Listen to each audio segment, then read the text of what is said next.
பட்டனட்டி கிட்ட நம்ம பாட்டு ரெட்டி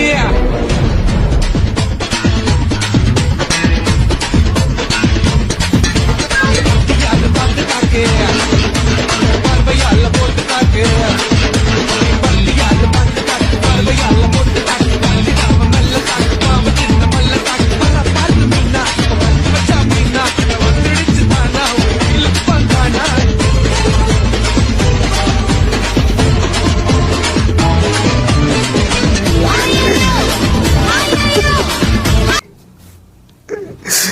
எப்பா அப்படியே பெர்ஃபெக்டா சிங்க் பண்ணிருக்காங்க. செம்ம எடிட்டிங், வேற லெவலு. ஏற்கனவே இதே பாகுபலி படத்துல அந்த ஒரு டைலாக் ஃபேமஸ் ஆச்சு பார்த்தீங்களா, என்ன கட்டப்பா எந்த ஒரு மொட்டை எனக்குங்க லட்டு, அது நல்லா ட்ரெண்டிங்காக போச்சு. அதுக்கடுத்து இந்த பாட்டு இது நல்லா சூப்பராக இருக்குங்க. இந்த மாதிரி காமெடி வீடியோ பார்க்கணும்னா ஃபாலோ பண்ணுங்க.